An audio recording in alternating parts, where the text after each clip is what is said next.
Sejam bem-vindos a mais uma edição do Conexão Ibérica. Este é o seu programa semanal, onde temos todas as notícias que marcaram os últimos 7 dias, tanto em Portugal como em Espanha. Para mais um programa, tenho comigo o meu colega Pablo Gonzalez. Olá, Pablo, tudo bem? Tudo bien. Quais é que são os temas da semana?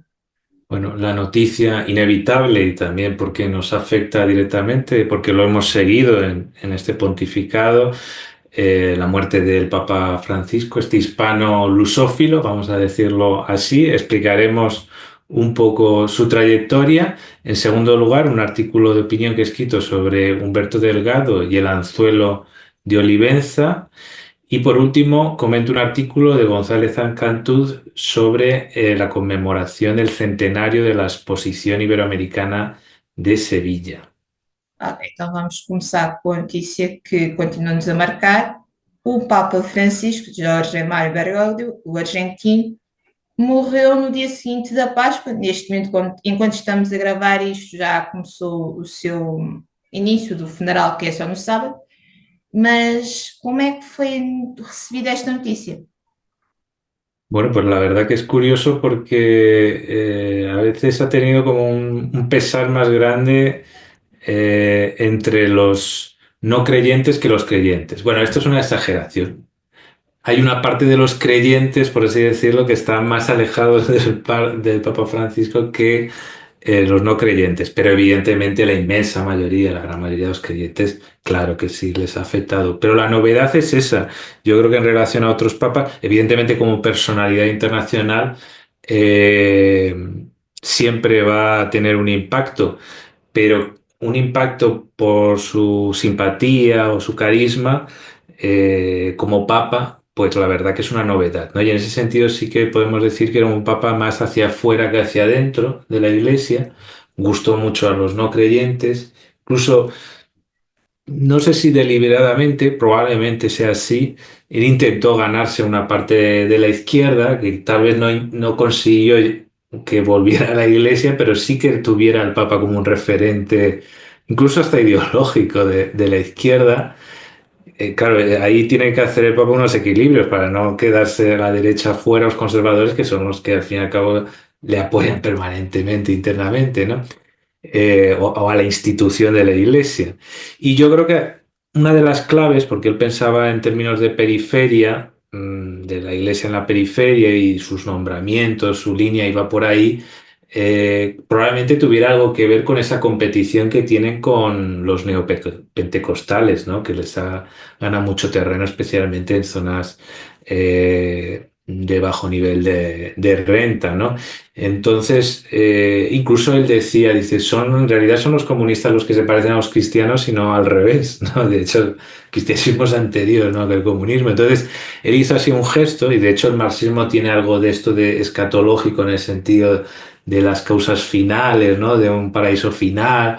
Incluso el discurso franciscano también es muy parecido a ciertos discursos de izquierda, al revés, en realidad, cronológicamente, ¿no?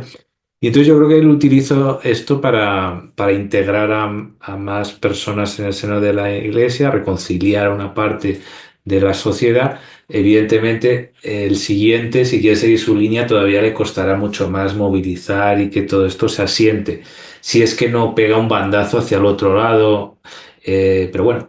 Sería también raro que a lo mejor desperdiciara todo ese caudal, ¿no? Imagino que tendrá que hacer muchos equilibrios el que venga entre lo interno y lo externo, ¿no? Y bueno, para lo nuestro, pues realmente fue un papa lusófilo, un papa hispano que dedicó muchos viajes a la lusofonía, fue un aliado de Lula, incluso fue fundamental para su liberación, le escribió estando en la cárcel. En esas balanzas de poder a veces el que se posicione, y él incluso se posicionó contra el lawfare. Ya sabemos que esto del lawfare a veces es conveniencias de unos y otros, y otras veces que sí que es muy exagerado, muy forzado desde el punto de vista del Estado de Derecho, y este era uno de los casos. Y entonces yo creo que sí que empujó un poquito la balanza y que yo sí que creo que tuvo mucho peso el Papa en que al final pudiera salir de la cárcel Lula. Y Lula al final sí que se reconoce como católico. Hace poco he visto que hasta, pues eso, haciendo gestos al mundo indígena, pero ha celebrado la primera misa que hubo en Brasil, ¿no? Y eso, pues la verdad que, por cierto, fue un obispo franciscano nacido en Olivenza. Y entonces hay unos gestos, ¿no? Que también que relacionan a Lula también a ese mundo popular, barroco de Brasil, luso. Y bueno, esos equilibrios que hizo, pues también le hacen que el Papa Francisco pues tuviera pues muy buena imagen en el seno de la izquierda brasileña, ¿no? Y, por ejemplo, pues sí que llegó incluso a relacionarse mucho con esta corriente de colonial, que es un poco, que es totalmente diferente a lo que es Lula, ¿no? Que es esto que quieren negar el pasado. Se acercó un poco también, imagino, que para que no le atacaran a la propia iglesia. Pero bueno, también es verdad que su práctica es su práctica, es decir, la de seguir evangelizando y tal, no la de traerse la iglesia a Roma. Entonces, en ese sentido, yo creo que él fue pragmático, habilidoso, no se quiso meter en temas de líos internos de España, no vino a España, tenía interés de ir a Canarias, pero por el tema de la inmigración y tal. Y bueno, y esa fórmula de papa jesuita con vocación franciscana, yo creo una fórmula bastante interesante, ¿no? Y esa austeridad que vendió y que hasta la muerte así la ha defendido.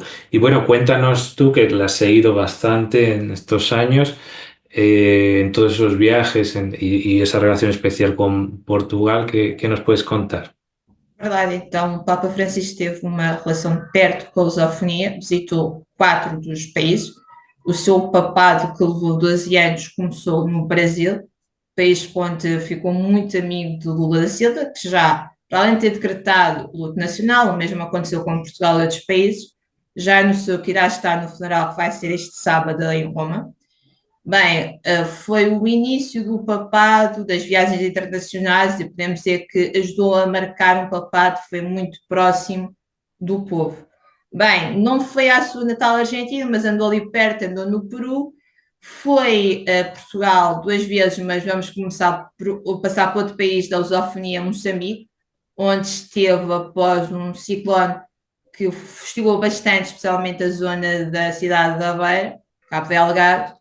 Esta visita a Moçambique foi muito acompanhada pelo povo que tinha sido maltratado pela intempérie, pelos meios de comunicação social, não só daquele país, mas também de Portugal, e Moçambique esteve sempre presente no seu discurso, até mesmo depois destas eleições e dos conflitos que todos nós conhecemos. O Papa, ainda em 2024, pediu para que se olhasse para Moçambique, para que tudo acalmasse, para assim o país pudesse desenvolver e crescer para o bem do povo. Bem, a morte do Papa também foi lamentada pelo presidente desta eleição, Daniel Chapo, que falou de Francisco como um homem de justiça. Já Lula Silva tinha referido-se ao Papa como uma das maiores vozes pela paz destes últimos, não vou dizer séculos, mas talvez dos últimos 30 anos. Cabo Verde foi outro país que ele não visitou, mas também lamentou a sua morte. Timor-Leste foi o último país da lusofonia onde ele esteve. Também acompanhámos, já que no Trapézio, a sua visita aqui a este pequeno país do Sudeste Asiático, onde fala português e considerado o país mais católico do mundo. Esta foi uma visita que durou 3 dias, com missas dadas em português e também em tétum, que é a língua local, é o idioma local. A religião católica neste país é bastante importante, pois ajudou a consolidar uma identidade nacional enquanto o período da ocupação da Indonésia com outra religião. Os timorenses se destacavam dos indonésios para além de falarem português, por serem católicos. E agora vamos passar então para Portugal, o país de Fátima, onde ele esteve por 2 vezes. A primeira vez em 2017, na altura em que se comemorava o centenário das aparições, em 1917.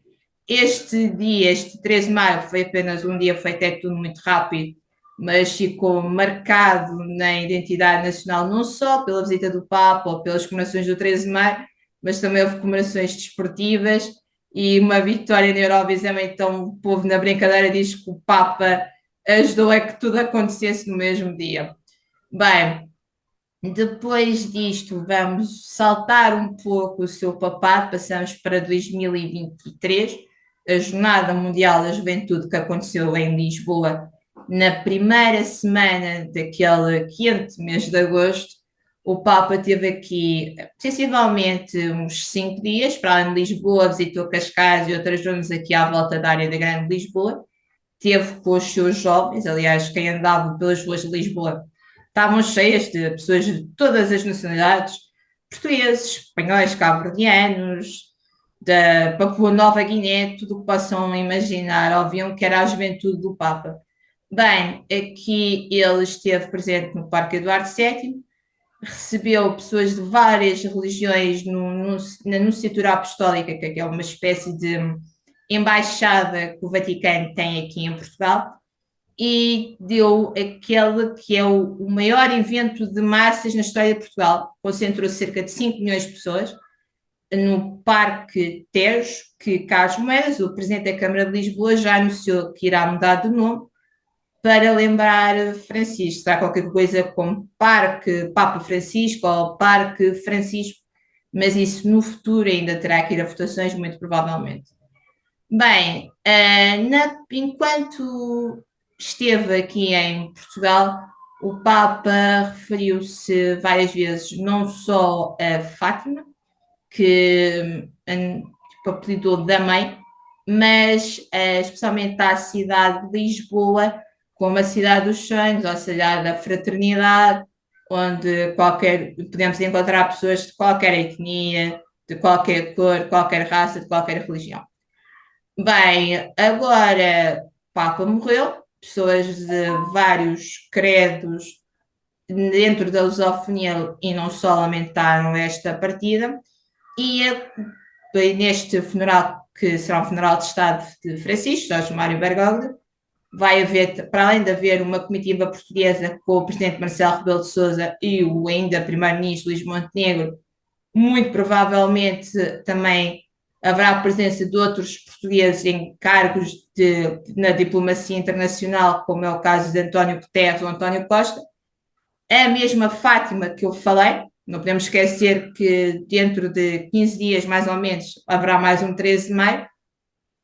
Uma imagem da Nossa Senhora de Fátima irá, a pedido do próprio Papa, ainda em vida, participar neste enterro papal.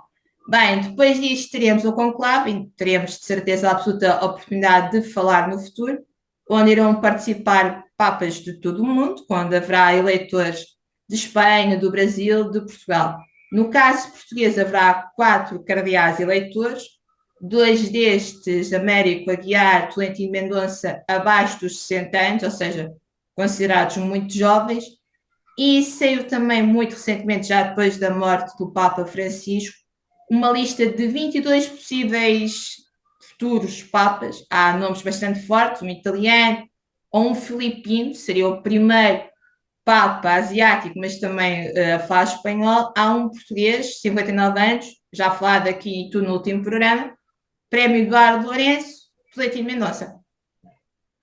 Muy bien, pues estaremos muy atentos a toda esta transición que va a haber dentro de la Iglesia católica, dado que, bueno, inevitablemente las relaciones con el mundo de la iberofonía son muy poderosas porque la mayor parte de los países católicos o mayoritariamente católicos también hablan español y portugués. Evidentemente hay más lenguas y más espacio, pero el mayoritario es este, entonces necesariamente interviene este plano cultural. Vamos a ver quién gana, ¿no?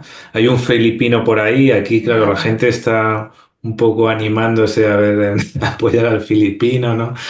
Pero bueno, ojalá fuera también de algún país de lengua portuguesa o de lengua hispana. Vamos a ver quién es. Y nada, pues yo, mi siguiente tema es sobre Humberto Delgado, ya estamos casi en el 25 de abril, ¿no? Y tiene algo que ver porque es el precedente anterior, ¿no? Y de alguna manera en los análisis que tenía sobre derrumbar el régimen de Salazar, pues más o menos se verificaron con el 25 de abril. No lo pudo presenciar. ¿Por qué no lo pudo presenciar? Pues porque fue víctima de una trampa de la PIDE, ¿no? La famosa Policía Internacional y Defensa del Estado, que es la policía del Estado Novo, ¿no? La policía, la superpolicía política, incluso que también tenía competencia en la frontera internacional y por eso también tiene que ver con este asunto. Bueno, comenta Mario Soares que realmente la PIDE tenía una inquina extra, más allá que la propia inquina de Salazar, y era porque incluso estando exiliado había entrado en Portugal, se había hecho fotos con un ejemplar del diario de noticias del día, entonces estaban muy rabiosos, ¿no? Y bueno, se han cumplido el pasado febrero 60 años de la muerte de Humberto Delgado y tuvo una vida que tuvo una cierta relación indirecta con tierras españolas. Y bueno, sí que hay que comentar, pues si no todo el mundo lo sabe, que en el año 1958 se presentó a las elecciones presidenciales. Claro, eran una cierta pantomima, pero él que venía de dentro del salazarismo, pues se pudo presentar. Tenía la idea de destituir al primer ministro Salazar, ¿no? Una vez que asumiera como... Obviamente que o demito, qualquer coisa assim do género que ele disse. Foi questionado por um jornalista e disse: não, não, obviamente que o demito.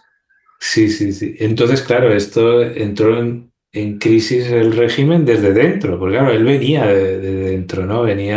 Conoció también Estados Unidos y eso también le valió que fuera acusado, ¿no? Como general Coca-Cola, pero imagino que él lo que vio en Estados Unidos es eso, una sociedad pluralista donde se pudiera hacer un debate público, donde se pudieran superar algunos conflictos internos por la base del diálogo y las votaciones, ¿no?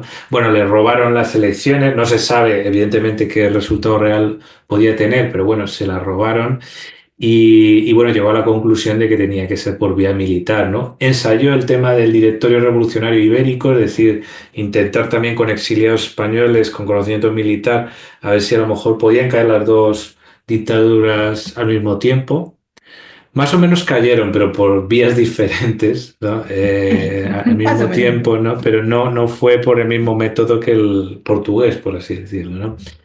Pero bueno, también el caso portugués era diferente porque se empeñó en la guerra de colonial, porque yo también tengo una hipótesis de que si no se hubiese metido en la guerra colonial, probablemente hubiese llegado, hubiese sido a lo mejor 1 o 2 años posterior a la transición española, probablemente, y hubiese sido algo más parecido a lo español, ¿no? Pero bueno, vamos al asunto, porque ese otro asunto ya lo tratamos en otro artículo. Y lo que quiero decir es las relaciones, sobre todo, me voy a ceñir en la relación con Olivenza. Humberto Delgado fue un defensor pues eso, la reintegración de Olivenza en Portugal. Eh, Defendía pues eso, que desde antes de que se presentara las elecciones, después claro, se moderó un poco por ir ganando apoyos y fue parte de la Asociación de Amigos de Olivenza. Entonces, esto la PIDE lo sabía porque la PIDE estaba infiltrada, tenía infiltrado la Asociación de Amigos de Olivenza porque esta asociación le podía poner en riesgo la relación con Franco, ¿no? Entonces, como ellos ya tenían esta información, ya sabían que este tema le interesaba. Y esto lo confirma el propio Luis Alfonso Limpo Piris, cronista y archivero de Olivenza, que esta información ya tenían como en el archivo, ¿no? En lo que es el informe de Humberto Delgado, pues de que ese tema, si se lo ponían en un cebo, pues solamente lo mordería, ¿no? Bueno, después de la revuelta de Beja, Humberto Delgado se traslada de Brasil a Argelia en 1965, acepta un encuentro cerca de la raya con supuestos opositores militares al régimen.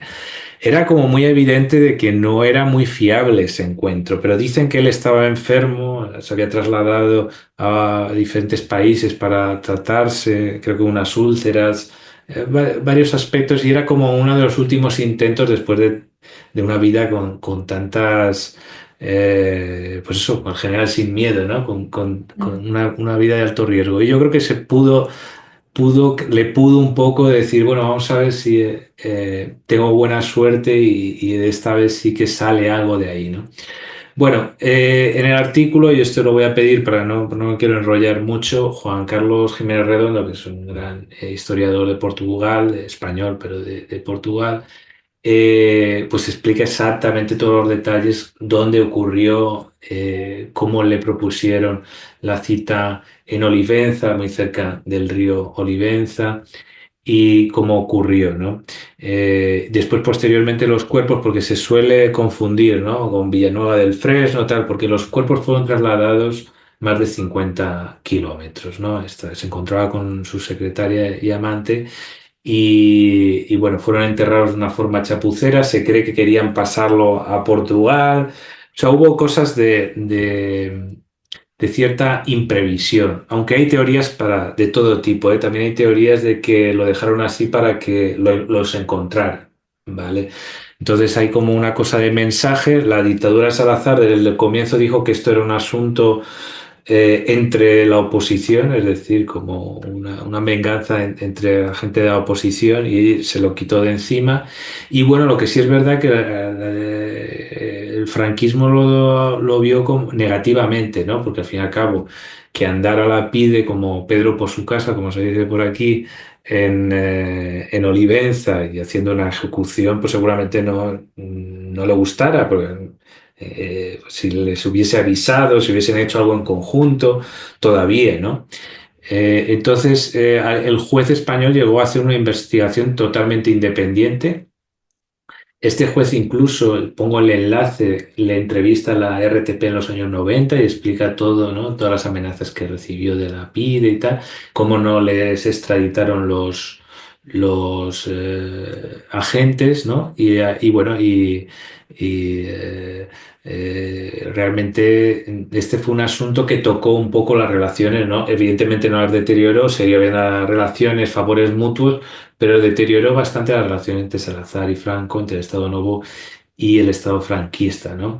Y bueno, pues en el artículo se pueden ver también unas declaraciones de Mario Soares, como él mismo fue interrogado como abogado de la familia por los mismos que mataron a Humberto Delgado, preguntándole sobre Humberto Delgado, o sea, algo muy loco, ¿no? Claro, ellos pensaban que eran muy impunes. Después del 25 de abril huyeron, ¿no? Todos estos agentes y el que mató directamente murió en Sudáfrica sin haber pasado por la cárcel. Um aspecto curioso sobre a PIDE. Um dos seus agentes, mas aqui estamos a falar lá da fronteira norte de Portugal, foi o primeiro guarda-redes que fez o primeiro jogo da seleção portuguesa de futebol contra a Espanha, bastante elogiado pelo seu colega espanhol, pela sua capacidade. Antigo jogador da Casa Pia, estamos a falar isto anos de 1920, 1930 mais ou menos, não é como hoje em dia com os jogadores, como é óbvio, meteu-se como polícia e era considerado um dos mais perigosos polícias da PIDE ali na fronteira com a Galícia. Pues sí, miles de estas curiosidades hay en esta historia paralela de España y Portugal. Ahora me voy a centrar en un episodio de 1929, la Exposición Iberoamericana, donde participó Portugal. Participó también, tuvo un pabellón Macao, aunque lamentablemente ya no existe. El pabellón de Portugal sigue existiendo como consulado. El de Brasil era barroco y lo desestructuraron un poco, lo desdibujaron, lo desfiguraron un poco, sigue existiendo, pero con otro estilo. Pero fue un gran acontecimiento, junto con la feria que hubo también en Barcelona en aquella época. Y bueno, y era un resumen un poco de esos debates de identidad de la época, también debates de identidad regionales, españoles, ibéricos, iberoamericanos. Muchos pabellones tenían ese estilo mudéjar interesante, porque en aquella época había como un resurgir de una idea nacional de España, con un estilo propio de artístico. Estuvo también Estados Unidos invitado, porque Estados Unidos también, y esto lo cuenta José Antonio González de Alcantuz en un artículo donde mete el elemento panamericano. Estados Unidos también jugó un poco a la hispanofilia durante un tiempo para construir ese panamericanismo y tuvo mucha arquitectura, hizo mucha arquitectura relacionada con ese mundo hispano-morisco o incluso español de todo tipo, ¿no? Con sus lados, vertiente positiva y vertiente negativa. Y esto todo lo cuenta en un artículo José Antonio González Arcantú, donde hace un análisis, evidentemente con un elemento crítico también a lo que todo el contexto de dictadura de Miguel Primo de Rivera, pero también con los elementos positivos que se pudiera encontrar en un momento que se vivía en España y en el mundo, pues bastante eh, fértil y bastante vivo, ¿no? Ese final de los felices 20, ¿no? Justo antes y ya incluso embrionariamente ya están todos esos movimientos republicanos. Y bueno, yo voy a decir tres o cuatro ideas del artículo y voy a pedir que lo lean porque realmente más que un artículo es casi un ensayo. Y bueno, pues animo a los lectores a que entren a leer este artículo que se llama 1929, el año de la Exposición Iberoamericana, 2029, conmemoración a un siglo vista, ¿no? Habla del contexto del 98, del regeneracionismo, de las relaciones con Marruecos y todos los traumas que había habido. Habla de todo ese estilo hispano-marroquí, de, de también aquella exposición parisina donde también donde en París estaba muy aficionada a esto de las exposiciones de todos los países, ¿no? Para decir, mira, yo tengo un modelo de colonización mejor que el tuyo, incluso con Aqui também houve. espectáculos. Sí, cada país intentaba exponer eso, invitaba al resto y a veces había ferias donde conseguían mucha participación, lo que era un éxito, pero en parte era como yo convoco y el resto está de comparsa, ¿no? Y en otros tenían poca participación, ¿no? Y esto también lo cuenta José Antonio. Evidentemente en Portugal sí me consta que hubo varias exposiciones, Brasil también me suenan varias. Y bueno, pues realmente también en los proyectos del arquitecto de Aníbal González, que fue el que levantó pues, toda una parte que ahora mismo es muy importante de Sevilla, como esa Plaza de España, ¿no? Donde tiene elementos barrocos, mudéjares, donde él habla de cuatro bases estilísticas, mudéjar, plateresco, renacimiento y barroco, pues fue una cosa que se puso de moda y el neomudéjar y neobarroco, pues la verdad que se extendió mucho por la península, ¿no? Y bueno, pues él habla de esa importancia, ¿no? El estilo manuelino estuvo en el pabellón de Portugal y también en otros, me consta. En el de Huelva, si no lo recuerdo, porque había también pabellones por provincias y por regiones. Y bueno, pues realmente hubo ese orientalismo doméstico un poco reciclado aquí en España y se perdió un poco esa tradición, porque después vino el franquismo, la guerra civil, tal, tal, pero y es interesante recuperar algunas cosas en ese sentido, ¿no? Eh, Evidentemente también estas cosas de los pabellones y tal, eh, más en otros países que aquí, pero también hubo esas cosas de mostrar indígenas y cosas así, que lo de los zoos humanos y tal, que fue mucha menor eh, visibilidad en España y Portugal cuando se hicieron estas cosas que en otros países como en Bélgica, en Holanda o en Francia, pero aún así, evidentemente, esto hay que criticarlo, era la moda de la época y son ideas del modo de colonización de la Conferencia de Berlín, no tanto de aquel el tiempo del barroco. Y bueno, pues realmente hubo una participación destacada de muchos intelectuales. Es verdad que otra parte de los intelectuales no estuvieron por discrepancias con la dictadura de Primo de Rivera, pero por ejemplo fue invitado a escribir en el catálogo de la exposición Federico García Lorca, José Castillero.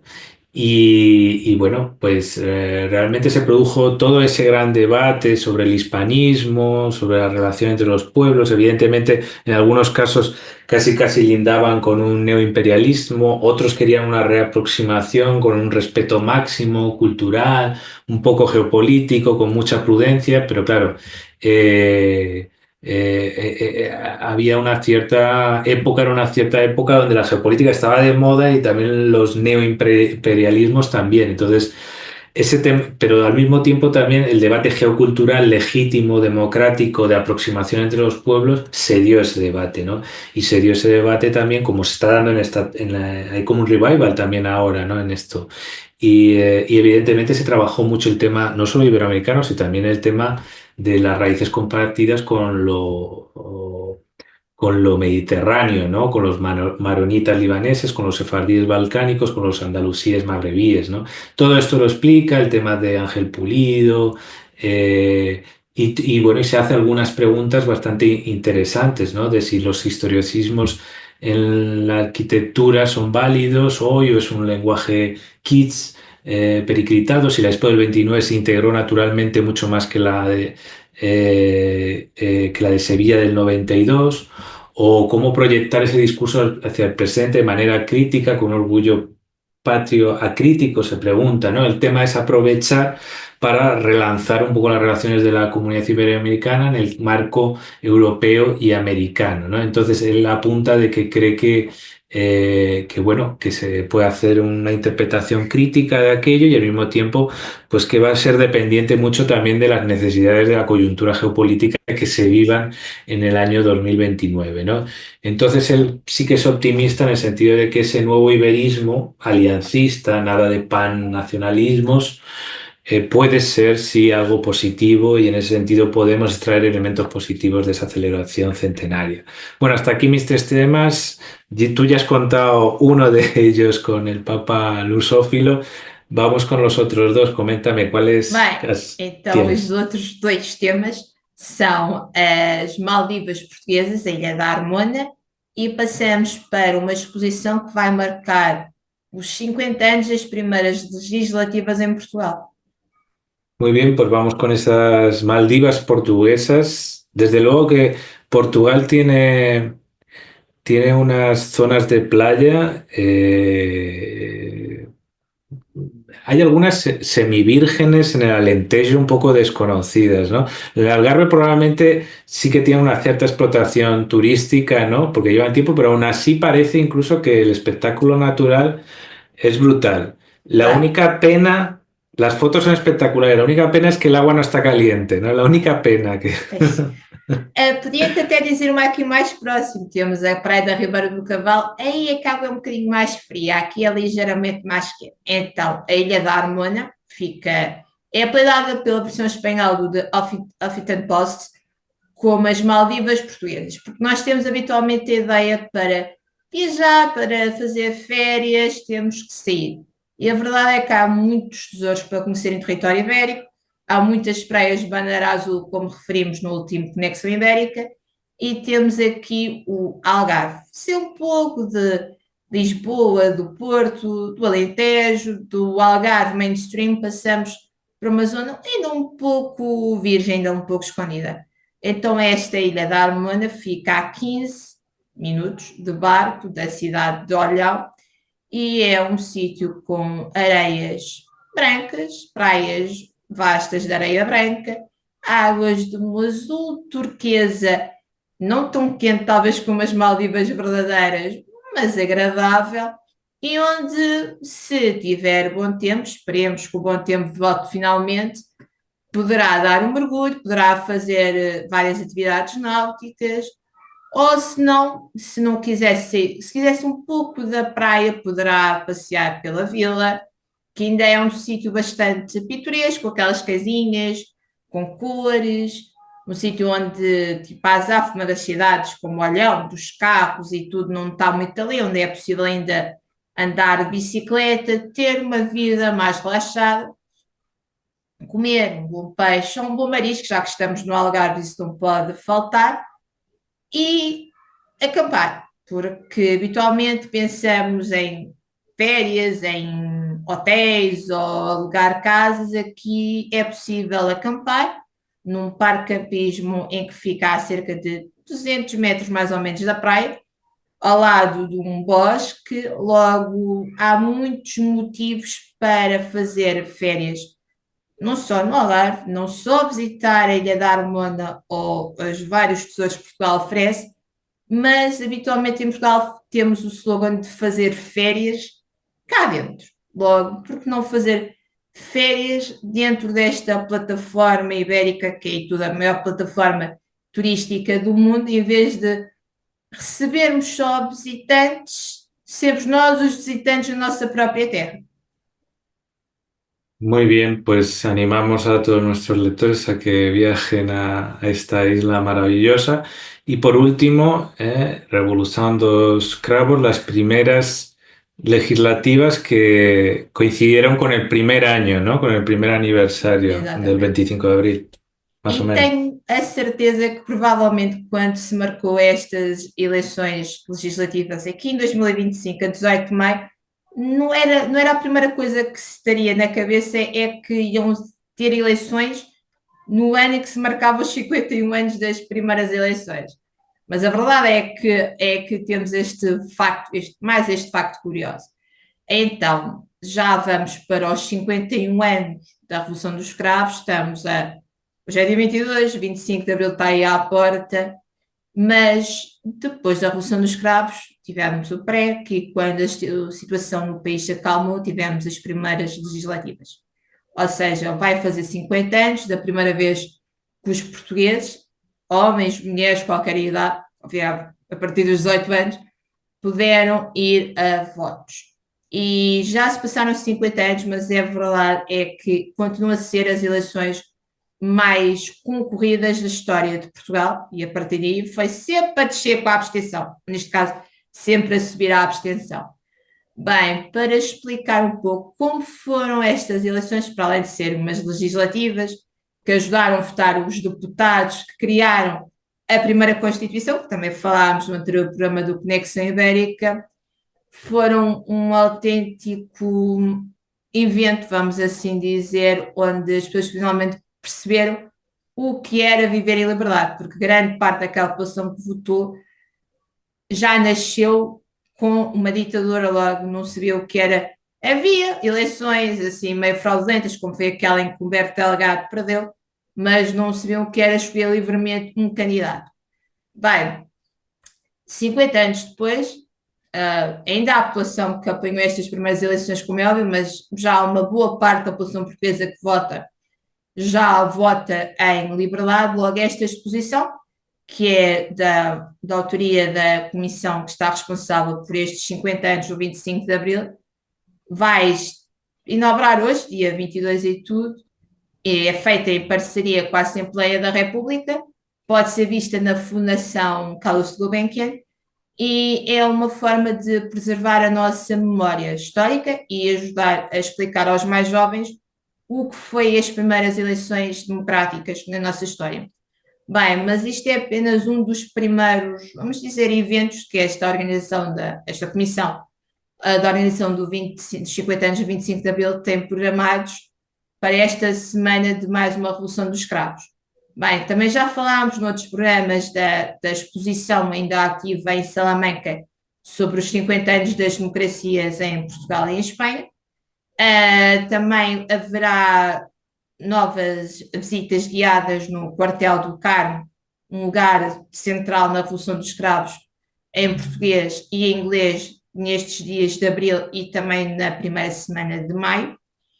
E também ali perto, também na zona do Carmo, será emitida ao público a primeira reportagem radiofónica, isto feito pela Rádio Renascença, da tomada do Terreiro do Paço pelos soldados. Havia jornalistas que por acaso estavam naquele ponto, começaram a gravar sem muito bem saber o que estava a acontecer e o que ia sair dali, mas a verdade é que é mais um arquivo histórico que nos chega e que vai ser preservado.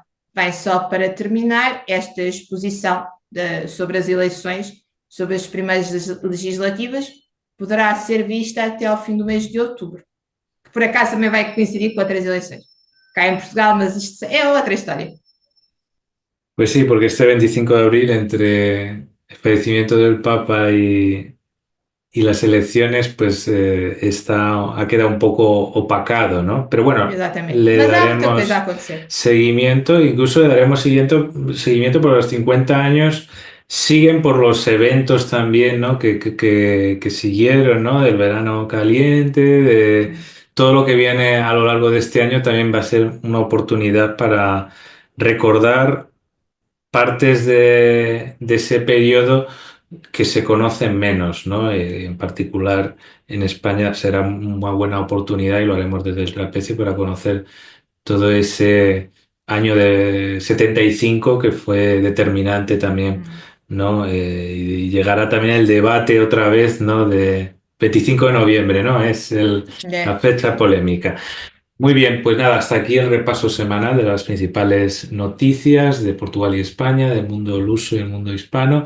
Ya sabéis dónde encontrarnos en YouTube y en redes sociales. Hasta la próxima semana. Muchas gracias. Até a próxima.